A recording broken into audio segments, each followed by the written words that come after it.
Sorry, no seat for you, the VP said at the gate for the Hawaii trip I'd spent weeks planning. I said nothing, just sent a single text.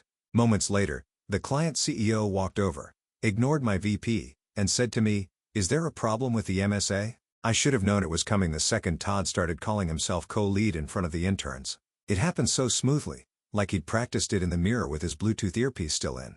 "Yeah, I'll cover that in the summit," he told the logistics team while stealing one of my printed briefing packets. "Linda and I are tag teaming this one." Tag teaming, like we were some kind of corporate wrestling duo, instead of me doing the heavy lifting while he strutted around with a half-button shirt and the strategic insight of a stale bagel. The thing about Todd is that he's not dumb. He's just dangerously average and deeply aware of it. That makes him hungry for shortcuts. And shortcutting me was apparently this month's ambition. The summit in Hawaii was the final phase of an 18-month client retention push, kind of engagement that keeps our lights on and gets CFOs to shut up about headcount. And because of the complexity, cross-department planning, international compliance crap, and about 16 systems that never want to talk to each other, they put me in charge. Officially, on paper. In the client documents, I had the emails, the version history, the Slack receipts, all of it. But that didn't stop Todd from inching in like mold behind drywall. At the pre-flight briefing, I laid out the final itinerary, printed and tabbed in a binder the size of a Thanksgiving turkey. I'd just finished walking through the daily agenda when Todd cleared his throat, leaned in, and said, "We'll probably trim the client roundtable on day 2. I'll handle the keynote slot there. Free up some time." It got quiet. Real quiet. My jaw twitched. I glanced around the room. No eye contact. Cheryl from HR was pretending to read her water bottle label. The interns typed harder. I could practically hear the PR rep's sphincter tighten. I smiled. Thin. The keynote's already confirmed with the client. They specifically requested I walk them through the proposed resource pipeline. Todd didn't blink. "Yeah, but we don't want to overwhelm them with too much detail. I'll keep it high level." Right. Translation, he didn't understand the deck and didn't want to be caught stammering over acronyms. Still, I kept my voice even. "Then I suggest you leave the walkthrough to the person who built the pipeline." More silence. Someone coughed. Someone else scribbled nothing on a notepad. That's when I knew I was in trouble, because nobody said a word. After the meeting, I pulled Cheryl aside. "Is there confusion about project leadership? I'm getting the vibe Todd's being positioned differently than what was agreed." She gave me that HR smile, the one with no teeth and less spine. "Leadership for these offsites is fluid. Don't worry, just roll with it." Fluid. There it was again. Like they printed a memo titled "How to Gaslight Women Who Do Their Jobs Too Well" and passed it around in secret. I walked straight back to my desk and checked the travel system. My seat, aisle 12C outbound to Honolulu, was gone. Just blank, like I'd never booked. Like I didn't exist in the universe where this project was happening. I checked again. Same result. I called the travel coordinator. "Hey, just checking my reservation for the summit trip vanished from the app." She sounded flustered. "Oh, yeah, I saw that might be a glitch. Sometimes the app loses data when itineraries are updated last minute." "Was there a last-minute update?" I asked flatly. A pause. "Ooh, I don't have visibility into who authorized it, but I can loop in someone from procurement." "No need," I said. "I'll sort it internally." I sat there a long minute staring at my screen, watching the cursor blink like a ticking bomb. My calendar still said final client prep 9:30 a.m., but that meeting had been quietly canceled. Todd had replaced it with something called Leadership Sync. No invite for me. I wasn't surprised, just bone-deep tired. This wasn't the first time I'd been pushed to the edge of the frame right before a big reveal. But this time? This time I had leverage. Real, legal, contractual leverage. My name was on the master service agreement. I was designated key personnel. I wasn't optional. I wasn't fluid. And if Todd wanted to pretend otherwise, he was going to find out just how non-fluid the consequences could get. The final nail didn't come from legal. It didn't come from HR. Came from a gate agent holding a stack of boarding passes like she was dealing blackjack for corporate Judas. "Team from Briverton?" she called out, looking up from her kiosk. One by one they stepped forward. Greg from finance with his too-tight polo, Maya from compliance clutching her anxiety meds, even freaking Jared, the intern who once spelled logistics with a K. Each got their golden ticket. Each smiled, nodded, shuffled on. Then silence. The pile thinned. The agent looked up again. "Anyone else?" I stepped forward, confused but not panicked yet. "Hi, I'm Linda Hart, should be aisle 12C traveling with the Breverton team." She tapped a few keys, then frowned. "I don't see you on this manifest." I blinked. "What?" I confirmed twice. "I planned the damn trip." She glanced sideways like I was about to become her problem of the hour. You'll need to check with your company coordinator. I've only got 12 names. You're not one of them? That's when Todd stepped forward. Not fast, casually like he'd been waiting for his entrance cue. Linda, he said, real smooth, there's been a change in travel plans. You're not needed at the summit. I stared at him. Excuse me, he smirked, looking past me like I was background noise. Enjoy your week off. We've got it covered. For a moment I didn't speak. Couldn't, not from shock but from calculation. My hands clenched around my laptop bag. I saw Greg glance at me then quickly away like eye contact would summon guilt. Maya busied herself checking her phone. Jared adjusted his lanyard 5 times like he thought it might turn him invisible. No one said a damn word. I felt something burn in my chest but I didn't cry. I didn't yell. I didn't throw a stapler at Todd's smug, over-moisturized face. Instead, I stepped to the side, pulled out my phone, and opened my email drafts. Subject, MSA Clause 4.2 Immediate clarification needed. 2. Dana Martinez, General Counsel, SyndraCorp, Body. We've arrived for the Hawaii Summit but I've been informed I'm no longer part of the project. As the named project lead under Section 4.2 of the MSA, I'd appreciate confirmation on whether the current project timeline is still valid, given this change. Happy to forward supporting documentation. Please advise. I hit send. And that was the moment the whole world shifted. It was like flipping a switch and hearing a jet engine start to hum. Quiet now but not for long. I stood there at the gate as Todd strutted down the jet bridge like Caesar heading to war. One last glance back, just to make sure I'd seen him win. His grin said everything. I hope he enjoyed the in-flight movie. I hope he ordered the complimentary pretzels with the arrogance of a man who thought the story was over.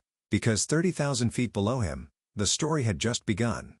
The plane lifted off the tarmac like nothing was wrong. Todd, sitting somewhere in business class, probably already had his seat reclined, and a mimosa halfway drained. I imagined him grinning, earbuds in, basking in the smug afterglow of what he thought was a clean win. The summit was underway. He'd erased the one person who could keep him accountable, and he'd done it with zero resistance. At least that's what he believed. I stayed planted in the terminal, heart pounding so hard it echoed in my ears, not from fear but from restraint. Rage restrained is the most dangerous kind. It sharpens the mind, clears the fog, makes everything crystal. 50 minutes passed, then 20. I didn't move, just stared out the window, phone in hand, watching the clouds roll in like war drums. The other passengers around me chatted about luau's and snorkeling packages.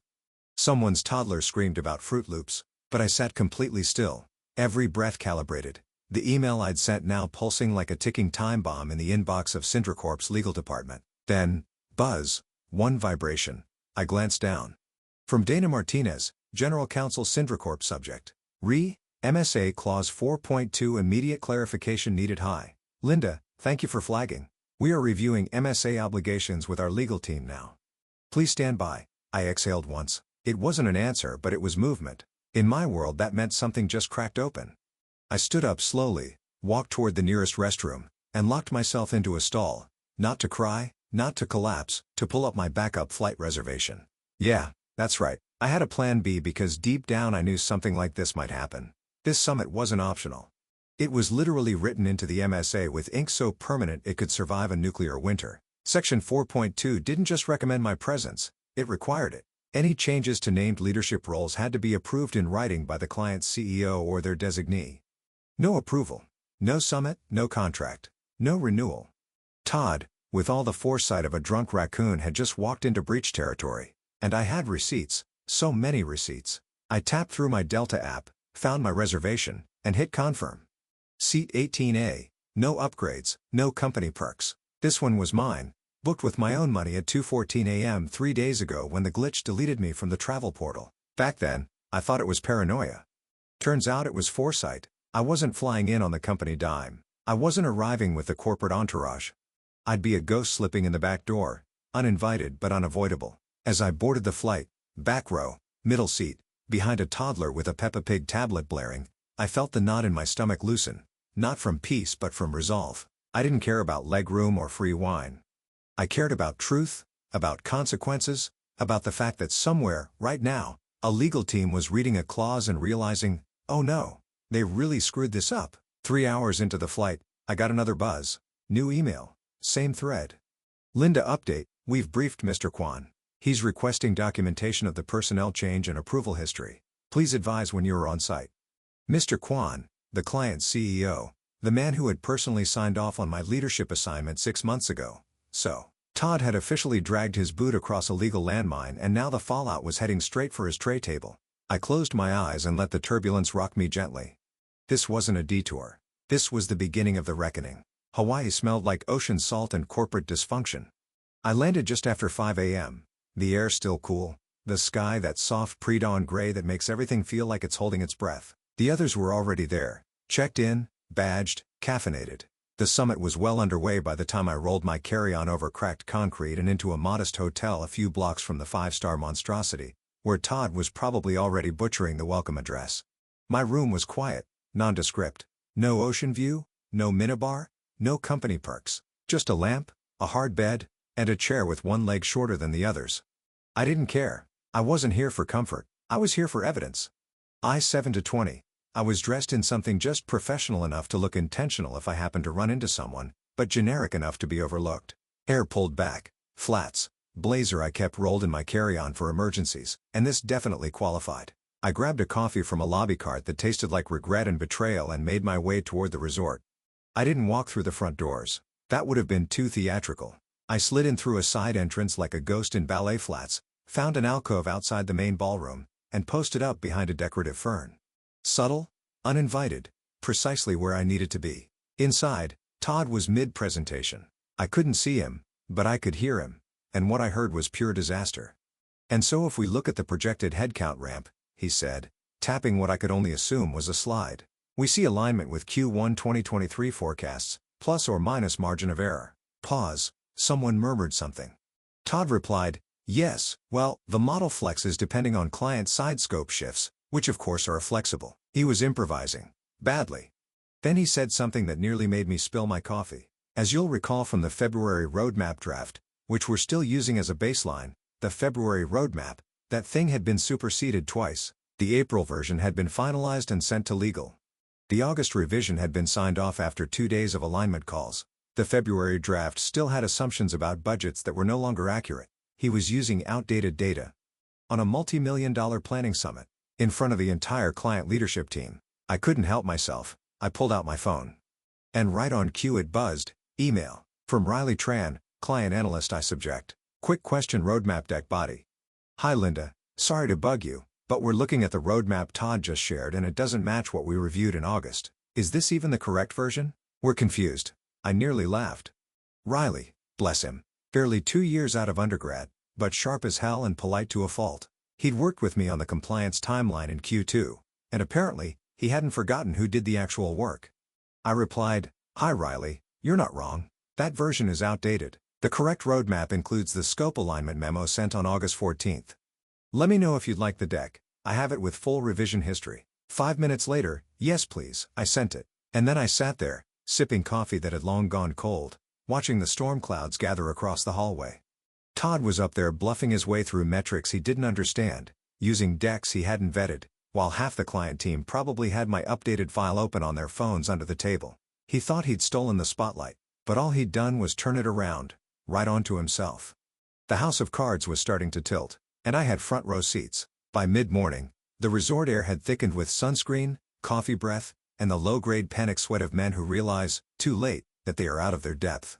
I wasn't in the ballroom, but I didn't need to be. Word was already leaking like a cracked pool filter. Todd had tried to open a breakout session on risk mitigation and strategic integration, and ended up backpedaling through a minefield of missing figures, skipped slides, and one very icy stare from the client CFO. The roadmap misalignment had already begun to ripple through the client org like a quiet alarm, and alarms always reach the top. At 1048 a.m., I got the call. Caller ID, Syndra Corp Legal Dana Martinez. I stepped out of the alcove where I'd been quietly emailing backup documents to myself, ducked into a breezeway behind the conference rooms, and answered. Linda speaking. Dana didn't waste time. Hi, the CEO wants you on site by 1130. We need the August roadmap, the original deck approvals, and the signed MSA with 4.2 highlighted. I didn't flinch. I have all of it, hard copy and digital. We'll meet you in conference room C, West Wing. Enter through the business center to avoid the main floor. Don't check in with registration. Just walk in like you belong because you do. Click. No drawn-out goodbye. No hedging. Just legal precision. which in this moment felt better than applause. I checked my watch. 40 minutes. Plenty of time to prepare for an execution. Meanwhile, inside the building, Todd had no idea the trap was already closing. I later learned how it went down from Riley and two other client analysts who couldn't wait to DM me the play-by-play. It was during a private session with the client's executive tier, CEO, CFO, their strategic ops lead, and, unfortunately for Todd, him. Todd walked in like he owned the damn island. Gave a nod to the CEO like they were co-pilots, pulled up his tablet and started bluffing his way through a revised resourcing timeline he'd yanked from a Google Doc 3 hours old. Then Mr. Kwan, the CEO, leaned forward. "Where's Linda Hart?" Todd blinked. "Excuse me?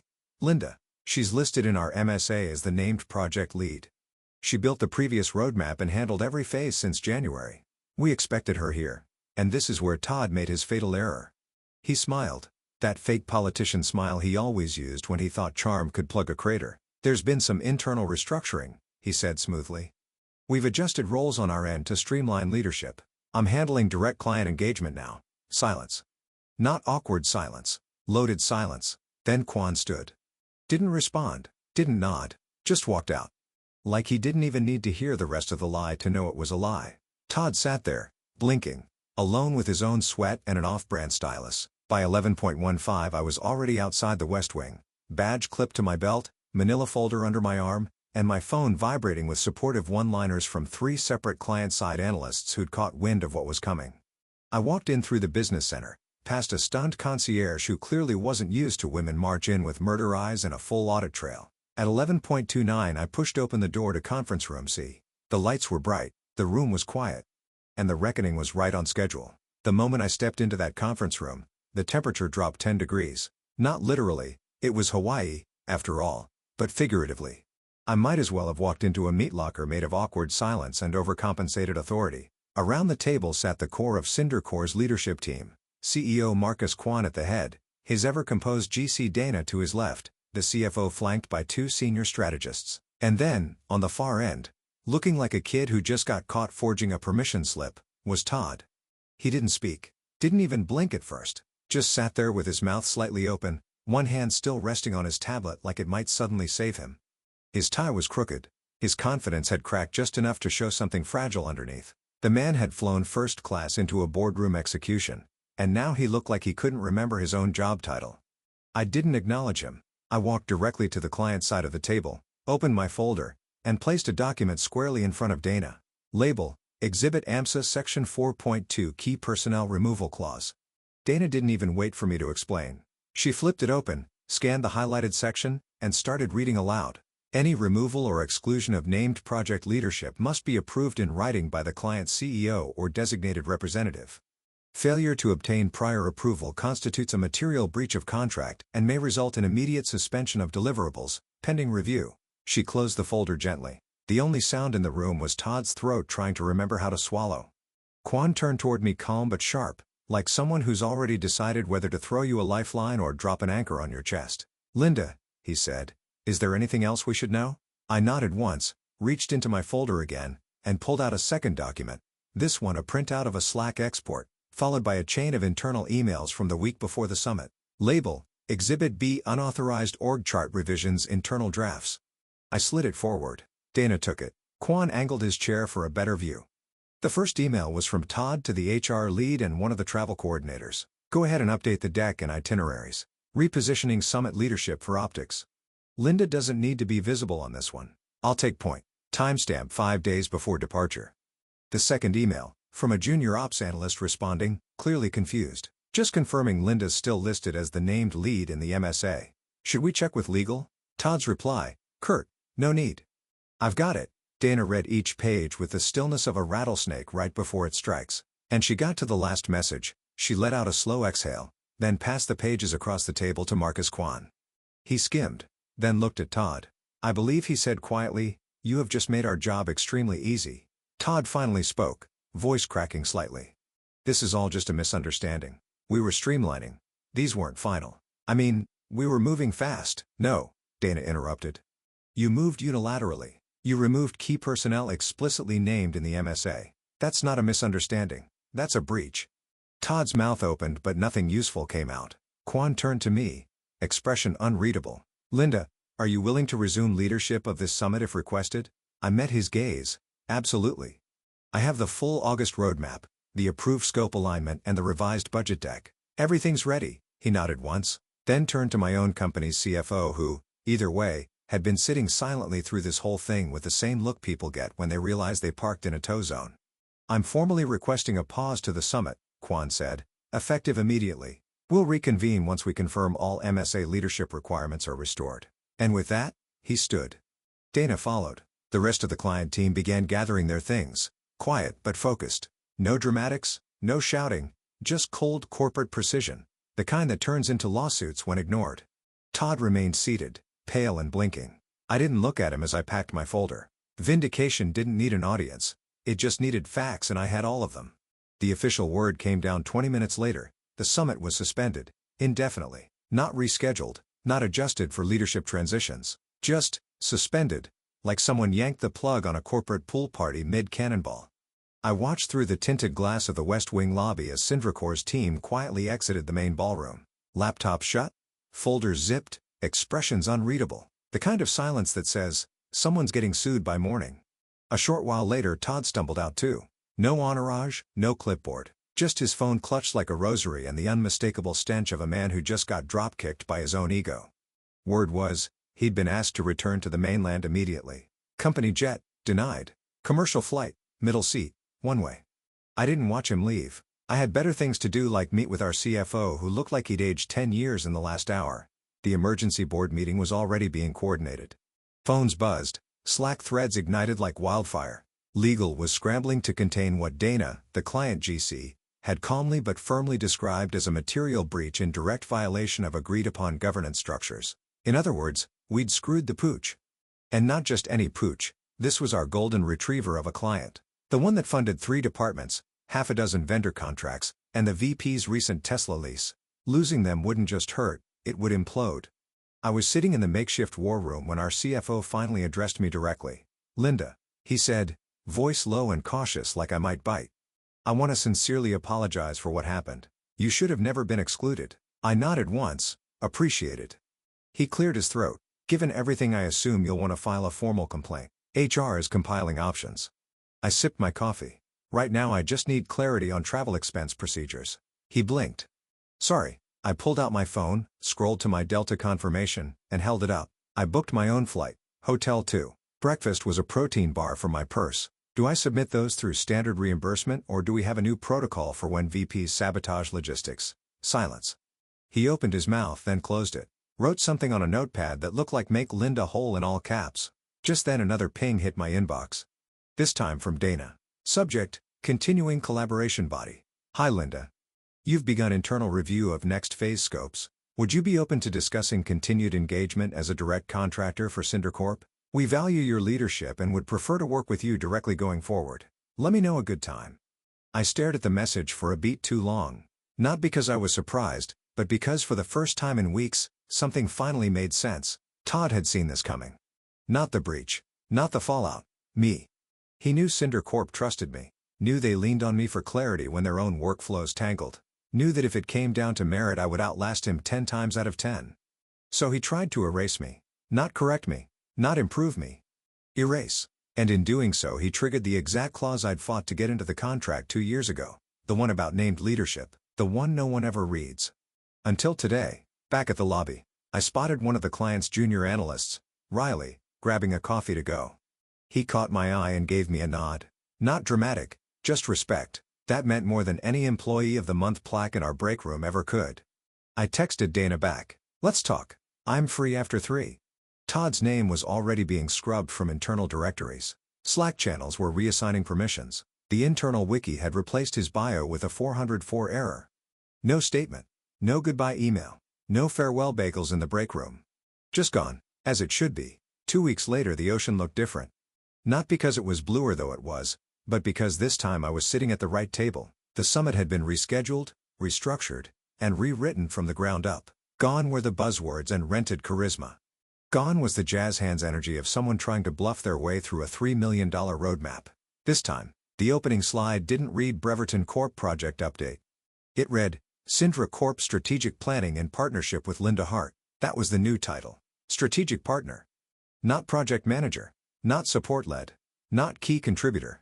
Strategic partner. And when Marcus Kwan, CEO of one of the most powerful logistics companies in North America, stood at the front of that room and said, "Before we begin, I want to personally thank Linda Hart for protecting the integrity of our agreement," he didn't look at my company's execs.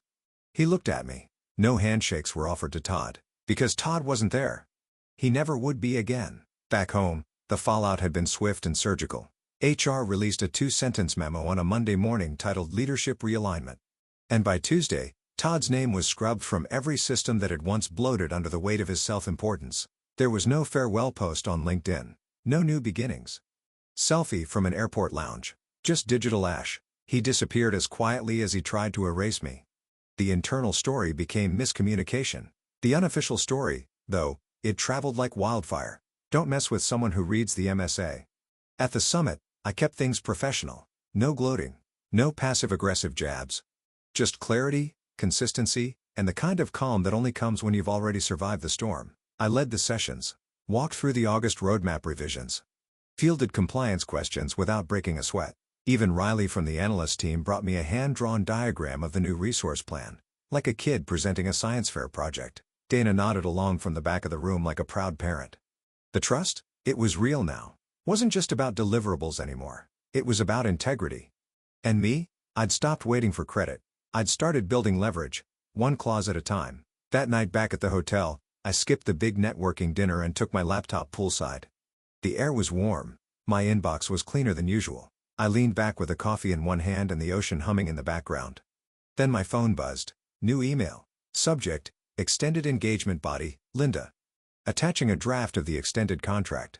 Let us know your preferred terms. You're the real MVPs of the office jungle.